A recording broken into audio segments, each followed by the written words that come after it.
Hi dear student, sorry for interrupts in these videos. So I continue these videos.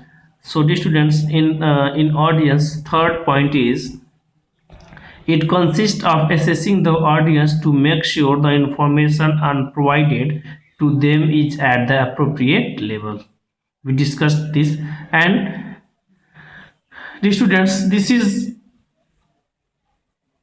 is very important and this is very effective definition, that is means audience define an audience requires the consideration of many fact. Dear students, अगर आप किसी भी audience के request को consideration को अगर आप define करते हैं, कंसिडरेशन को डिफाइन करते हैं, ऑडियंस के रिक्वेस्ट क्या क्या होते हैं ऑडियंस के, तो उसके लिए डियर स्टूडेंट बहुत सारे कुछ पॉइंट्स होते हैं जिसको मैं आपको बता दूं, बहुत इंपॉर्टेंट होते हैं। और this is first is factors, this is consideration of factors, मतलब वो कंसिडरेशन किस फैक्टर से बिलोंग करते हैं, such as as. Dear students, उस जितने भी ऑडियंस होते हैं उनका एज ग्रुप क्या है,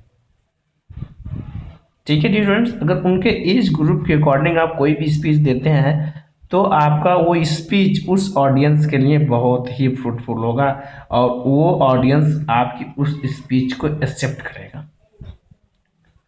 और students, next point is culture, it is very important. और मैंने इस कल्चर को लेके बहुत सारे एग्जांपल्स क्लास में बताए हैं। और मैं एक बार और बता दूं, मैंने आपको बताया था कि अगर आप किसी भी दूसरे स्टेट में जाते हैं तो वहाँ का कल्चर क्या होता है, अलग होता है। तो आप अगर उस कल्चर के हिसाब से अगर आप अपने स्पीच को यानी अपने ऑडियंस को ट्रीट नहीं करते हैं तो आप you are not a technical speaker, you are not a technical projector. So dear students, should you have to follow in one hand culture and one hand your speech.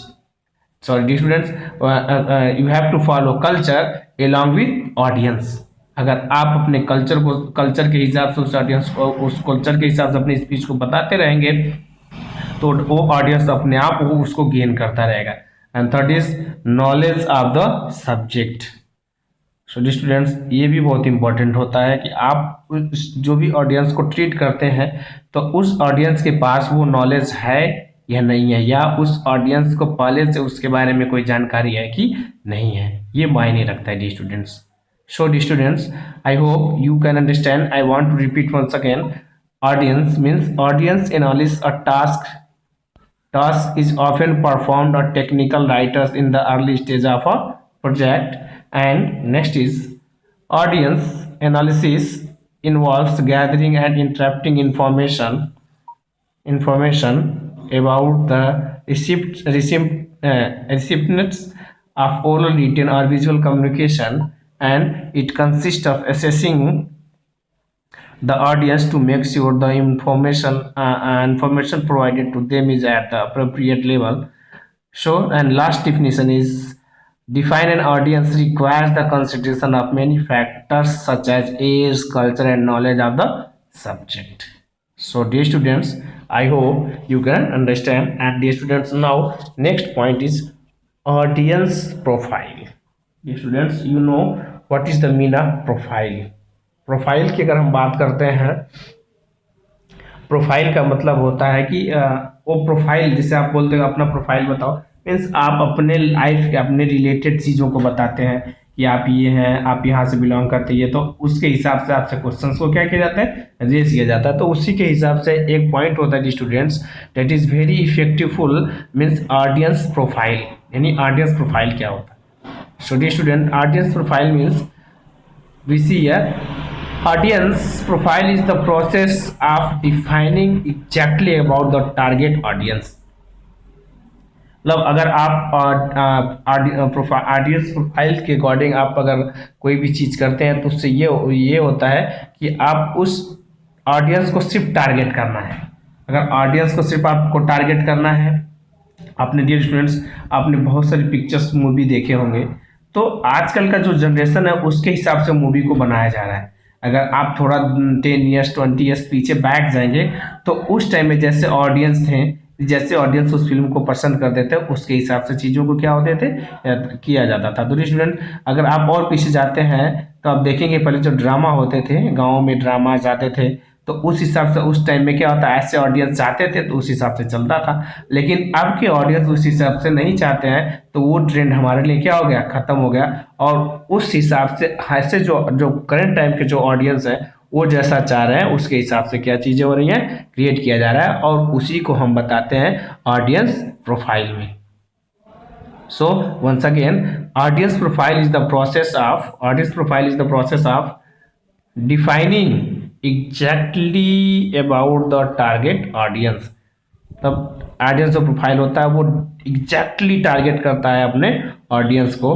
That is so if you have to follow, that is means there are 6 ways। if we want to improve our audience profile, so you have to follow 6 topics, and this is the 6 ways how to develop our audience profile।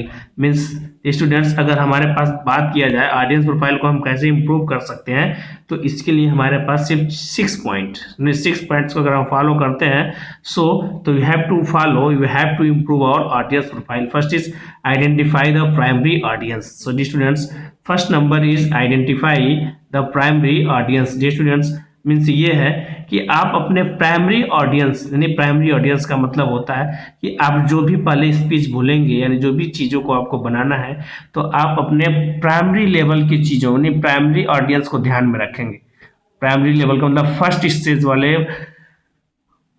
Audience को देखेंगे, उसके हिसाब से आप उस चीज़ों को क्या करेंगे, एनालाइज करेंगे। So next is determine audience size. This is very important students. अगर आपको ये भी फॉलो करना पड़ेगा कि आप ऑडियंस के साइज को कैसे डिटरमाइन करते हैं। मीन्स ऑडियंस जो भी ऑडियंस हैं उनके साइज के अकॉर्डिंग आपको डिटरमाइन करना पड़ेगा। So and third is determine audience composition. Dear students, मैंने आपको ऑडियंस में बताया भी था कि कंपोजिशन में क्या क्या चीजें होती हैं। कंपोजिशन में ऑडियंस को कैसे कंपोज किया जाता है। सो now here determine audience composition means you have that means needs। so you can see needs, culture, attitude, cultural barriers, interest। student, you have to follow 6 points in the audience composition। and fourth is gang, the level of understanding of audience। Gang मतलब उस level, understanding audience के जो level है, यानी जो उनका gang है, यानी जो उनका ग्रुप है, उसके हिसाब से भी हम क्या करते हैं, अंडरस्टैंडिंग करके ऑडियंस प्रोफाइल को इम्प्रूव कर सकते हैं। उसके बाद next is anticipate expectation and preference of audience. Mean anticipate करना पड़ता है स्टूडेंट्स, उसमें क्या जो एक्सपेक्शन है, यानी उनका प्रेफरेंस कैसा है, उसके हिसाब से हम ऑडियंस को लेते हैं। So estimate probable reaction of audience. Estimate करने का मतलब हम पूरे चीज को एक बार होली डिस्कस करते हैं, होली चीज़ों को मतलब कंप्लीटली चीज़ों को देखते हैं, यानी प्रोबेबल करते हैं कि वो जो रिएक्शन है ऑडियंस का, दैट इज वेरी इफेक्टिव और not, that is considerable or not। this is the mean of audience profile। so I hope you can understand। so dear student, once again I want to repeat, audience profile means audience profile is the process of identifying exactly about the target audience। 6 ways of developing audience profile: first is identify the primary audience, second determine audience size, third is determine audience composition, needs, culture, attitude, cultural barriers, interests, and fourth is gang the level of understanding of audience. Fifth is anticipate expectation and preference of audience. Sixth is estimate probable reaction of audience। so dear students, I hope you can understand, and this is audience profile। so dear students,